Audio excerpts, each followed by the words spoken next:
Welcome everyone to today's Creative Consciousness Retreats webinar, where Marc is going to share with us some of his insights around retreats and some of the things that he's seen over the last decade and a half have really helped to deliver high-end transformation to people. Now, for any of you that don't know me, my name is Nick Bell. I'm a student of Marc's and of Creative Consciousness, and I have to say I'm utterly humbled to have been invited to come on and present with Marc today. So thank you, Marc. It's a great honor. Thank you so much for being with us today. Well, welcome everyone, and thank you so much for everyone watching, sharing your presence. As you will see, I'm always referring to presence because that's one of the most precious conditions we can share as human beings. So welcome to this hopefully very exciting interaction with the questions Nick has prepared for me. Fantastic, fantastic. So we've got a couple of sections of questions, if you like. The first section is you posed some questions through the email communications you've sent out in the last few weeks.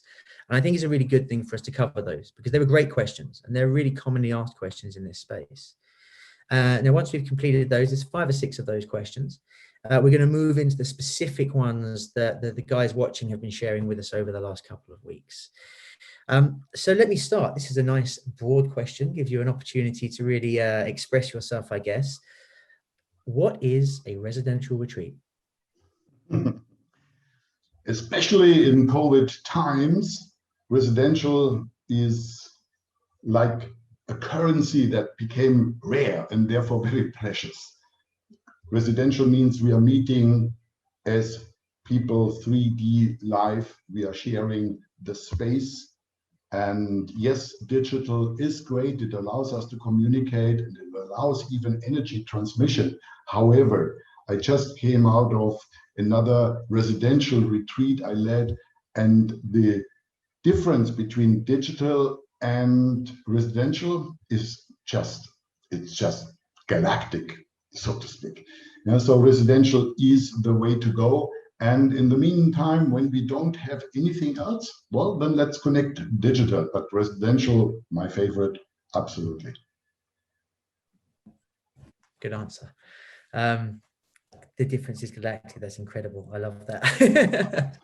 And I think anyone who's watching this probably has a similar experience. You know, if they're watching this, they have some kind of interest in personal development, personal growth and evolution. And chances are they've been to an event and chances are they've also studied something online. So I think firsthand, we all get a sense that when we're with the teachers, there's that transference, isn't there? It's not just a collection of knowledge, it's that transference. So, and I can only imagine what 7 or 10 days with you in that kind of setting would be like.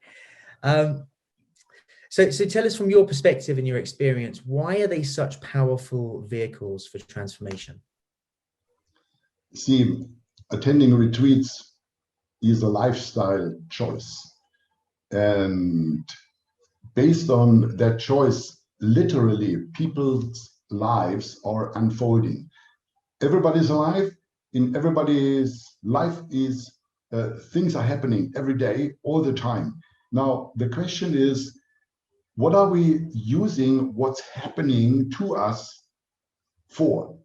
Relationship is happening to us, unexpected events are happening to us, business is happening to us, body is happening to us.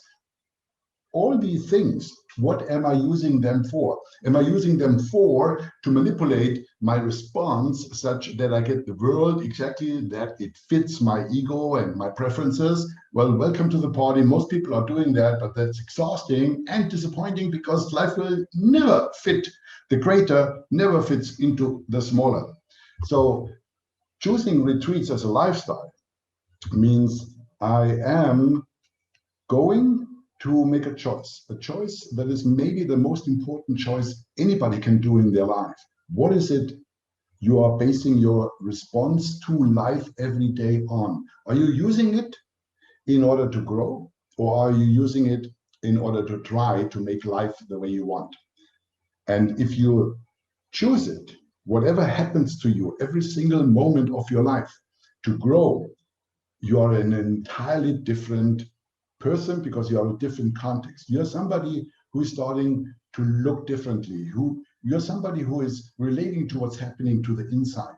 And that's all then relating to a path of liberation, to a path of transformation, and ultimately your reward will be expansion, peace of mind, opening of heart, and experiencing a connection to the universe, to existence, to God, whatever you want to name it, but you will be connected to the greater.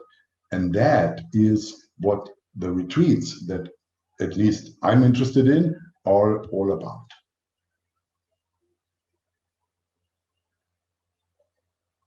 I'm on mute there. It sounds like a very holistic approach to dealing with one's evolution, rather than picking one thing. It's like life gives these opportunities. Let's bring them together. Very good. No, there are different avenues how to approach your particular theme that is most challenging at the moment in life. You know, sometimes for some people, relationship is most challenging. For others, business is most challenging. Others, internal stuff. So when I speak with people, and also when I design the retreats, I do it according to a theme that they can go into resonance with. And that's basically my advice to everybody. How do you choose a retreat? You choose it by taking in the information that is available and feel if something in you is kind of a voice calling you saying, that's the one. The ego may scream, we don't have this time, money, all the rest of it. Yeah, but the inner calling. And that's what I call a resonance. And that's the best way to choose a retreat. Wonderful. That leads us quite nicely on to the next question, because, you know, what in your experience are the common mistakes that people make when they're choosing a retreat to go on to? Yeah, the common mistake is that they project their hopes and imagination upon the retreat, and then inevitably they are setting themselves up for disappointed expectations. Yeah? And therefore, it's very important that one feels into the teacher. Yeah, that's the chemistry. Is it a match? Because a retreat theme can be great, but maybe the match, the synchronicity with the teacher isn't. And then no matter how great the words are, you will have a problem. So when you resonate with the teacher, then even the theme doesn't play such a big role. And when the two come together, if the theme is great, if the structure of the retreat is great, and you resonate with the teacher, well, then you have guaranteed a journey of a lifetime in front of you. Wonderful. So teacher resonance, resonating with the theme as well, but also surrendering your expectations. Yeah. I guess that comes with resonating with a teacher, because if someone sees their teacher and they're like, wow, they're inspired and they want to be with them, they feel more comfortable to surrender into the process of that expectation, I guess. So I see why the importance of that is. It makes great sense. So tell me now, what makes creative consciousness retreats so special? I believe there are two things that are important to respond to that question. One is the holistic creation. Look, I'm coming from a wealth of experience that is more than 35 years now. I started myself a long journey of self-discovery over 12 years, including long sequences in monasteries in India and Japan.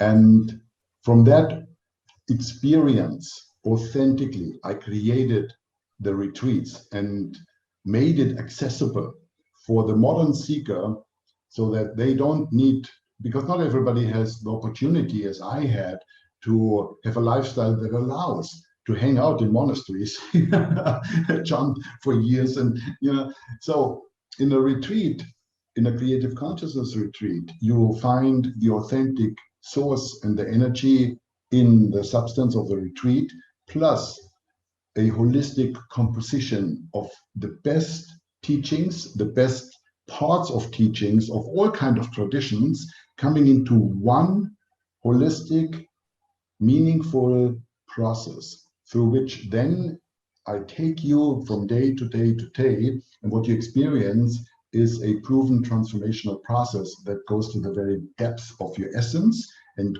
opens you up to your life, so that you can bring this transformation, this being into your life, and make your life a transformational experience. Beautiful. Absolutely beautiful. And of course, there's a lot of people that have gone through this process with you. I think you mentioned to me previously, it's over 500 people have graduated through these retreats.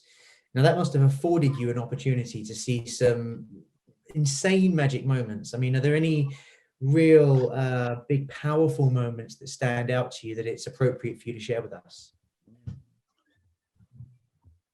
Look, when in a retreat, you open up to the process. That means as a participant, you are suddenly getting into something that wasn't really clear to you, because otherwise you wouldn't need to come to a retreat.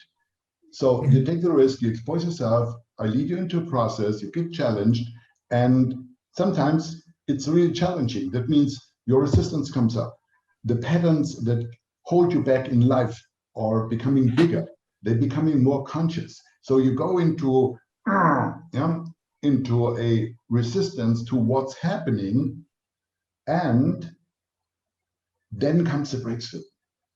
In life, we have opportunities always to escape. We go to the refrigerator, take the chocolate, we're going to switch on the TV and all the rest of it. This is the avoidance mechanism. In a retreat, we set up the same kind of principles that challenge people in life, but then in a retreat, because it's conscious, we are showing a different way. And when that breakthrough is happening, when the ego falls off the person, when the resistance is opening into a beautiful faith and surrender and clarity and presence of moment, people are free.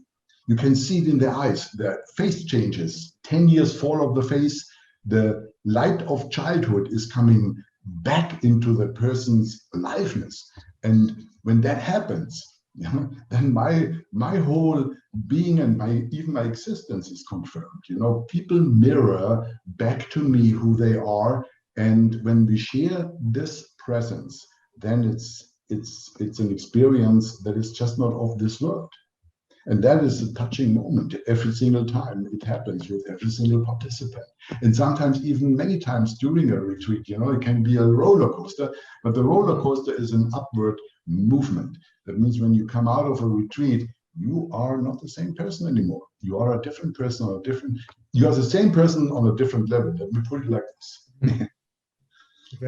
And it very much sounds like you've created these retreats to almost be like a microcosm of life, like very representative of the experience of living a life. And that's super clever. I've never heard you explain it like that before, but that's really smart, because one of the things that you see a lot with retreats, or, when I've looked into the retreat industry before, for like a short period of time afterwards, people are really boosted and motivated, but after being back in the real world for a period of time, that kind of gets diluted and chipped away and chipped away and chipped away. And I guess this helps to overcome that, doesn't it? Because they're actually within the retreat practicing and experiencing scenarios they may then come across in real life. So they're better set up to deal with it. Would you say that's accurate? Yes. You see, I was in my mid-20s when I learned all the spiritual principles from the various traditions. I was asking myself, why was I born in Germany? What was the reason for my spirit to incarnate in a German, right? Today I know, because the conditioning I received in Germany and the energy made me able to be super practical, precise and practical. Vorsprung durch Technik. That's the slogan. And this allowed me to really bring down the principles, the highest spiritual principles, into bringing it down to the ground, so people can actually take that and experience a transformation bottom line in their relationship. Because if you go out of a retreat, you are on a flying higher level, sure, but then you get challenged with the same environment that you left before the retreat. Same job, same relationships, same parents, same children, same friends, and same bank account, and all the rest of it. Then your relationship to that needs to be empowered, so that you can now make the changes and bring your world to the same level as you are, not the other way around, that the world drags you down again. No, you bring the world up. And that is what my passion is, to have this spiritual work being down to earth for people so that they can transform the world, because that's what it's for. That's so important for integration as well, isn't it? I mean, it really feels like the way you describe that, you are bridging profound Eastern ancient wisdom with kind of Western practicality, modern day practicality, which really does help people to integrate into their lives. And I think that's very good. I think it's very nice. It's probably why people resonate with you so well as well, I would say, because we have the two sides of our brain, the logic center, the emotional center. It's like, if you're balancing East and West, it really does address both of those sides. Yeah. Okay, so we have gone over the general questions that I wanted to go over. Thank you so far. It's been very interesting. We've got some specific questions which have been sent in to us over the last few weeks on emails. So again, if your question gets read out, or if it doesn't get read out, thank you guys for sending them in. It's much appreciated. But if your question doesn't get addressed, and we got so many of them, so we apologize if that is the case. But if it doesn't get addressed, and it's something that's really a burning issue for you, please do reach out to Mark and his team, and they'll be able to answer those questions for you. So the first one that I have here, okay, so I'll read it as they've written it. I have never done a retreat. I've had 2 weeks at the Robinson Club though. The animation sessions there were uncomfortable during the first days, so many people and everyone being strangers with each other. How does the warm-up and bonding happen in your retreats, and how long does that take? So again, I think she's saying, the person saying he went to a retreat, it was very awkward, very uncomfortable with strangers, and like, is that something that you address with creative consciousness retreats? Well, we are very conscious of that, and for some people, it's easy to bond with strangers. For others, it's not. Take it slow in the beginning. We know exactly when the moment comes. We feel it in the group of the participants. When the moment comes, when they are all familiar, relaxed, and then the momentum is picking up. Until then, we keep it safe and slow so that people can breathe, can adjust, can feel it out with others. And this gentle and safe space makes it possible for everybody in their own pace to find their particular position within the group, and then each one's individuality is honored, and still the bonding is happening to the degree that always in all retreats at the very end, we find the energy of family. Then nobody wants to leave, and many of them are friends for the rest of their lives. Fantastic, fantastic. And with these questions as well, just anyone watching, some of the answers may have already been covered in the previous questions by Mark, but we wanted to honor these actual questions as they've been written. So if it does feel like there's a repetition in what we've already covered, don't worry about that too much. I think it's important to recap these pieces anyway, because they are very important. So second question, again, I'll read as it's written. I have done quite a few retreats with other teachers. Why would I want to come to yours? Very direct. Very good, very good. There's an old saying, when the student is ready, the teacher appears. Now, it's great today, especially where we can access the world with relatively little problems, to study with several teachers, many teachers. Too many is not so good, because it could show a pattern to avoid really going deep with one teaching. So the butterfly spiritual seeker is having sometimes a challenge to reach depth. So to go into resonance with a teacher means simply an aspect in you, the participant, is touched. Some teachers are touching this aspect, other teachers are touching that aspect. Really, I would say there's one teacher who touches all aspects in the student, the seeker, the participant. I myself had many teachers, and 3 of them were most critical, most important in my own journey. And the resonance principle was always the one that I followed in choosing to go deep with a teacher. So when the resonance is there, there's a reason for it, go for it.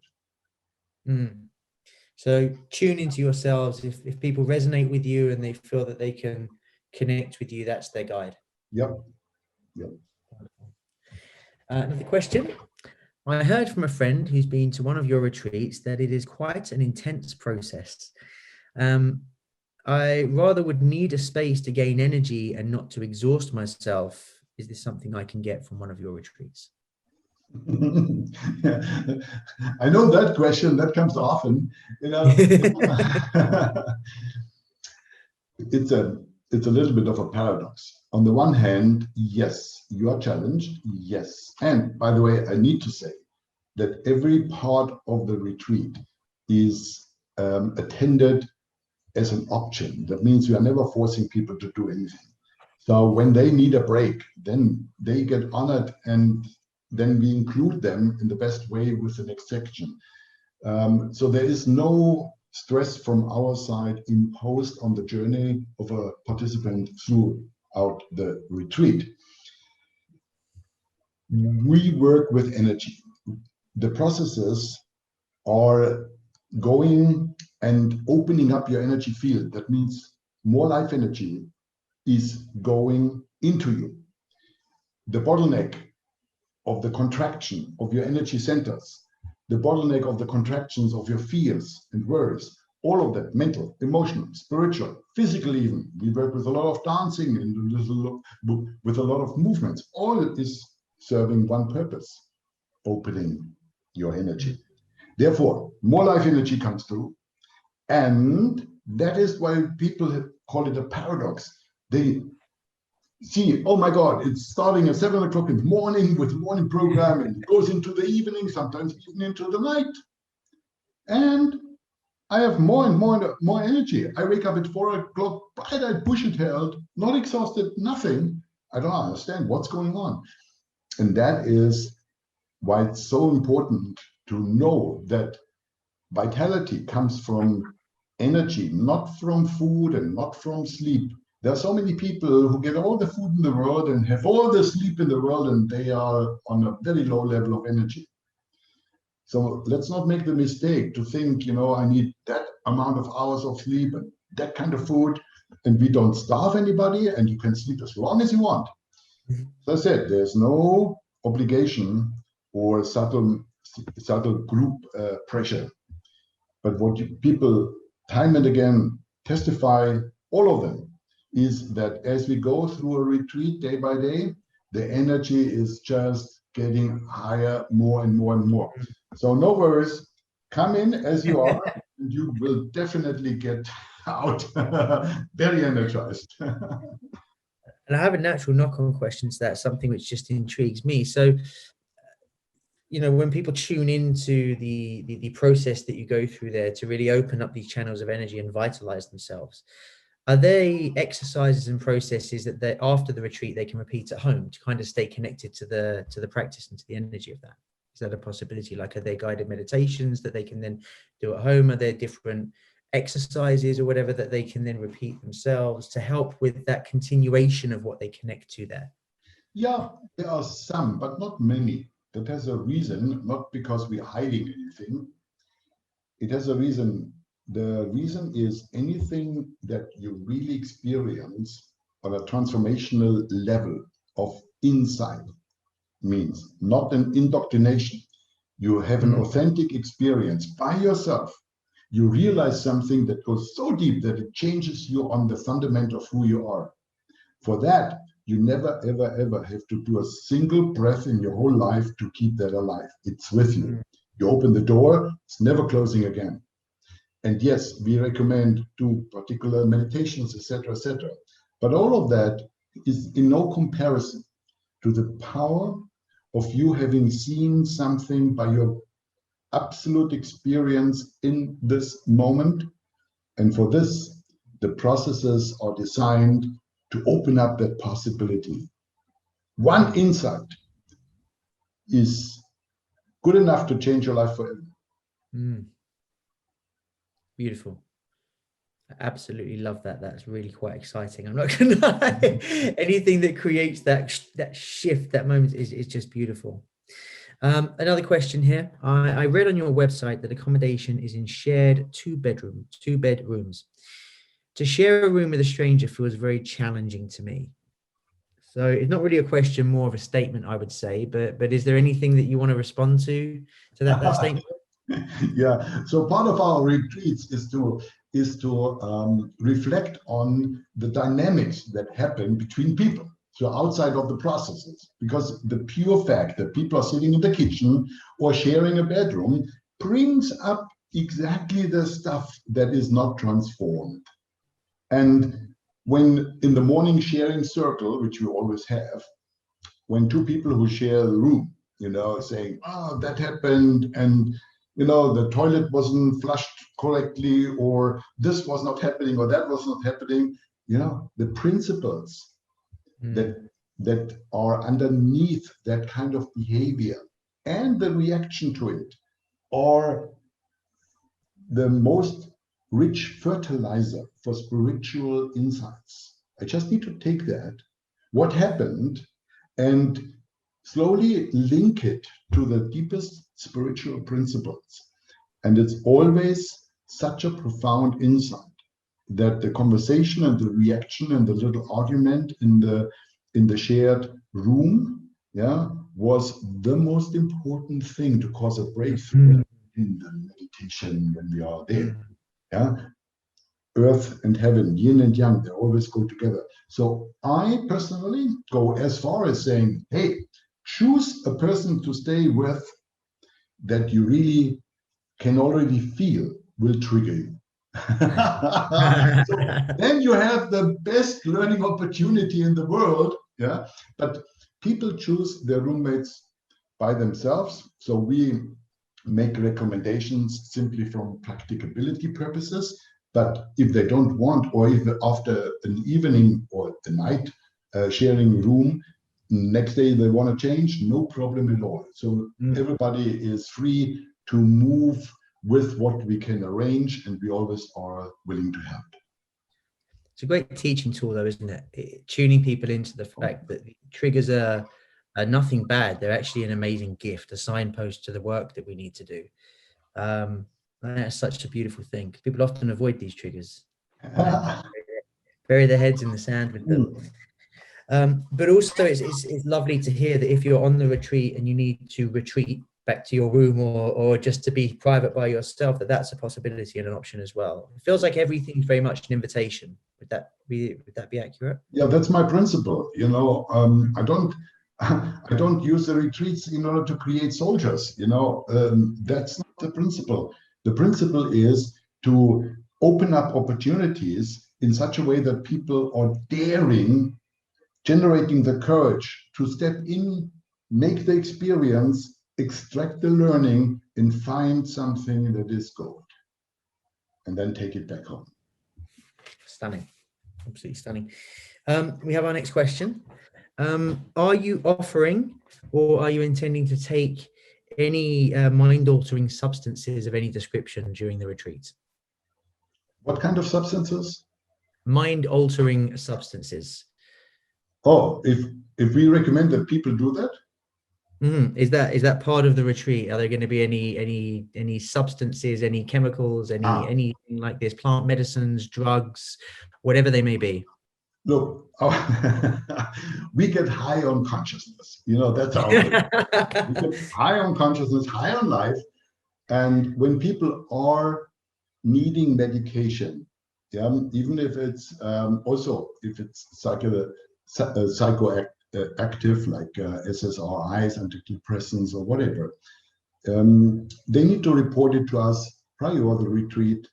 Maybe they are in therapy, then we need an okay from the therapist. So we take it very responsible. We are fully aware of everything, and in principle, so we don't give we don't give drugs, right? That's not what we do. And if people need that, what is from the medical professional prescribed, of course, that's never a problem to cater for that. That the care is being taken care of and our awareness is on that. Other than that, everybody makes their own choices. Of course, we are not allowing anything illegal to happen, but we recommend try the ultimate drug without any side effects, consciousness. Get high on that and then see if you need anything else. Lovely. The good thing about that is there's an abundant amount of consciousness. Like you're never going to run out of it. Exactly. Endless supply. Endless supply. Our next question. You and your organization, Creative Consciousness, have a reputation for powerful transformation trainings that are 2, 3, or 4 days. However, I noticed on your website that your retreats are typically 7 to 8 days. That seems like a long time to me. Again, not really a question, more of a statement, but I think you get what they're kind of pointing at. Yeah. I believe that 7, 8 days, maybe even 10, are the perfect time for anybody looking for deep, long-lasting, real profound changes. I mean, I know in our 2, 3, and 4 day trainings in creative consciousness, we are able to create a lot of miracles. I mean, we're doing that for such a long time with over 7,000 graduates by now. We know the impact for many people is huge and lifelong. In 7, 8, 10 days, personally working with someone, experiencing them in a space like the retreats, I'm able to pick up so much more about what a person is stuck with, what needs transformation, what needs awareness. In a 2, 3, 4 day training with hundreds of participants, it's not possible. Therefore, the retreats space is very precious for everybody looking for an individual, deeper journey. And for that, it simply needs less participants and more time. And I guess what you said earlier about creating, well, facilitating opportunities for triggers, it gives a larger window for those triggers to occur. And we can all kind of stomach someone for 2 or 3 days, but when you get to 5, 6, or 7 days, I guess that's when it really starts. Yes. I would love to see you running the Big Brother house, by the way, just a group full of 30 people in there for 3 months, see what you do with that. I think that'd be a great TV show. That would be definitely something. I believe I would even say yes to that if somebody really would dare to make me that offer. The Big Consciousness house. It's a real cool challenge, you know, to see what can we do in a setting like that. Very interesting idea, yes. Very interesting. Maybe we can manifest that. That'd be fun. Okay, so I have another question for you. I have done so many things in my life to become a more liberated person inside. All was great, but nothing lasted. Besides having an expected great time at your retreats, what is left afterwards? Yeah. See, if that person comes into a retreat and shares that in the beginning of a retreat, it would be very valuable for me, because then I know there's something that is between that person who has that experience and the ultimate surrender of that resistance that doesn't allow the insights to sink to the deepest level from where they cannot be denied anymore. So in other words, that person plays probably on a level of maximum 97%, and 3% are reserved. They are not shared. Nobody taps into that last resort where the ego can hide, where the ego can survive. And that's why it wasn't lasting so far. So I would work with that person on finding what is the fear of doing that last step. Yeah? And then working on removing that fear so that the person can do the steps, see they don't die, metaphorically speaking, and therefore having having reached the summit that they wanted to reach all the time and never have managed to do. Mm. So it really feels like this person who's shared this question here, I mean, the best thing they can do for themselves right now is get onto a creative consciousness retreat, because they're not going to go through the motions of just what everybody else is going through. Yeah. You're going to work with them to address that blockage, which is stopping them from reaching their goals. Exactly. It's ultimately going to improve everything they ever do in the future. Yes. Personal development wise, they'll experience it much better. Beautiful. I have another question here. I am rather an introvert. Often when it comes to groups, I don't fit in, or I don't want to fit in. You know, group pressure, exclamation mark. How is that at your retreats? I think I responded to that in one of the earlier questions, that there is no pressure. And we make it very clear in the beginning when we speak about the rules and all that stuff, that everybody is responsible for their own journey. That means we are offering the journey, and how you take it, how the participant is taking that, it's entirely their responsibility. And we mean that. In other words, there's no energy of an underlying judgment if somebody takes a little bit more time. If somebody is doing it in their own particular way, there is no judgment, zero whatsoever. And therefore, it's a safe space for everybody to find their own pace and their own intensity, how they make use of what we are doing and what we are facilitating. Very, very good. And do you ever get it, just to lead on from that question, have you ever got it where you've got to the end of a week or the end of a 7 to 8 day retreat period, and someone just hasn't connected with the group at all for that week? Have you ever experienced that, or does it just never really end up that way? In a 7-8 day process, we are maybe at day 4-5, but then the group and the sharing is so open that people now dare to say, hey, in a respectful format.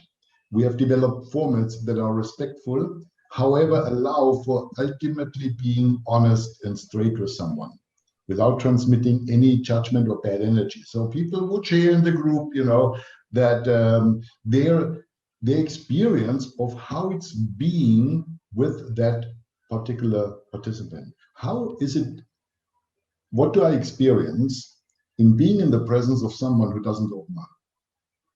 Day in, day out, day in, day out. We give them love, we give them care, and they don't open up.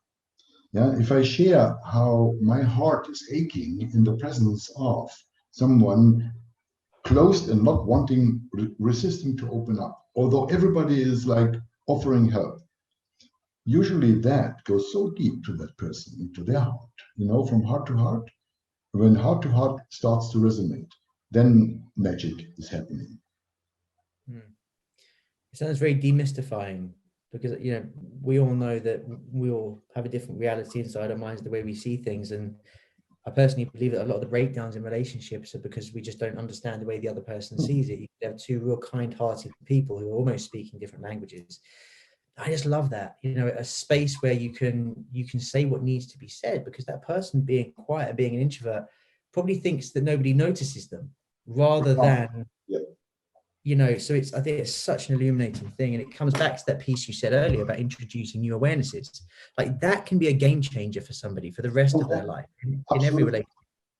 I have seen it so often, that but the heart energy is the most important thing. You can confront people and telling them the straight truth into the face, and nothing is happening because the heart energy is missing. So you need to be fully connected, transmit heart energy so that the person feels 100% seen, and then speak the truth without any connotation of a expectation. So that there's zero pressure, there's non-attachment of the teacher or the group member, and then in that climate, the closed flower is opening up. Wonderful. A bit more about you here. This next question, what was the best retreat that you have ever participated in yourself? That's a big question. The best retreat I participated in. Best as in most value. That is my best. My definition of it. It was a 6-day retreat in San Francisco. I must have been 27 at that time. And it was such an outrageous, crazy experience. I couldn't believe day 2 that where I was and that I actually decided to do that. I had resistance written all over my face. But I flew from New York to San Francisco, paid a lot of money, so I was too stingy to say no, I quit. And my pride also wouldn't have allowed that. But then when the breakthroughs started to happen, because I started then to see what's really going on, who I am, and I haven't seen that before. And it made so much sense. Now I understood why my relationships didn't work out the way they did. And I could make like, whoa, if they would not have been so outrageous in what they ask of us and what they did, I would have not gotten the value. So yes, that would have been, that was my best retreat. Amazing. It sounds like it was one of those turning points in your life as well. And yes, it was. Stick with us, don't they? They really, really stick with us. Okay, I kind of like this question. I'm intrigued to see how you answer this. How are the ethics handled in your retreats when it comes to attraction between participants? Ooh. So a little bit of impromptu romance, perhaps. And what is the general take on that? Look, in a retreat space with such an openness, where people are really stripping off their ego and all that and the roles in the mask, we become so real. And when you become real, you become so beautiful that almost everybody falls in love with everybody. Right? Men with men and women with women, and of course men with women and vice versa. And then we dance and we celebrate, we love celebration, and then things get a little bit further. So we do have a Solomonian ethical code. There are a couple of clear instructions, especially for the teachers and the team. But amongst participants, it's called everything goes by mutual consent. Now, we spend a lot of time explaining what mutual consent is. We've asked people whether they feel free to say no, and so on and so forth. So we take people into the responsibility to sense in this moment whether that what they are now have as an impulse to do is still appropriate. And we teachers and the team make 100% sure that we follow a particular code that is intern, that honors all of that, so that we don't engage and disturb the energy with our personal whatever is going on in us. And we manage amongst the participants in this context of mutual consent, and that works. Sounds very good. Sounds very sensible. And again, it sounds very conscious, like unsurprising, that's the theme of the day, I think. Okay, now we're on our last question shared. So last but certainly not least, they say, I am looking for a space where I can really dive into my personal stuff. How big are your groups, and what space is there for individual guidance? The typical retreat group is around 20 to 30, which allows enough space and individual recognition and individual guidance. The processes we do are designed for that group size, which allows then everybody to have their particular moment where they go on stage and do something and get full attention from me, from the team, from the participants. So only when we would grow and go bigger in the group size, I would need to redesign the format. But it's not expected in 2021. And so I can guarantee the individual attention and guidance is absolutely available and offered in our retreats. Beautiful. So I know that was a question that came across in a few different formats, but the same sort of essence to the question. So I think that's really valuable for people. And I think this whole conversation with you has been incredibly valuable. I also am planning my 2021 trips and vacations, and just going through this process with you has really connected me with the value of what is going to take place and what is going to happen. You know, I'm out of questions at this point. I feel like I'm absolutely saturated with new information. So the best thing for me to do is there anything else that you want to share? Anything else that you want to say that perhaps the questions didn't give you a platform to say or share? I'm just really in appreciation of the many questions that always lead to the same kind of desire people have to take their spiritual journey deeper, because everybody, whether they are conscious or not, is on a spiritual journey. They may not like it, not like the word, they may be in denial of it, but hey, yeah, we all want to be happy, and everything that is in the way, anything that is in the way of being happy is subject of disturbance, subject of what we are dealing with. And to do that in a far more successful way than the usual chaotic power and struggle that life is for most people. And yeah, I wish for everybody that they dare to consider there is a far more beautiful, easy way to live life than we were taught at school or from the media. So yeah, welcome to the world of consciousness and conscious living, today more important than ever. And if I can be a part of that journey with what I have to give, then I'd be more than happy to welcome anyone on one of the next retreats with my heart. Beautiful sentiment. Thank you. Very beautiful sentiment. And so I think if anyone is watching and they want to find out some more, there'll be a button which pops up on the screen that should be there just now. And if you click that button, you can go through to the Creative Consciousness website, which Marc and his team have recently revamped. It's looking fantastic.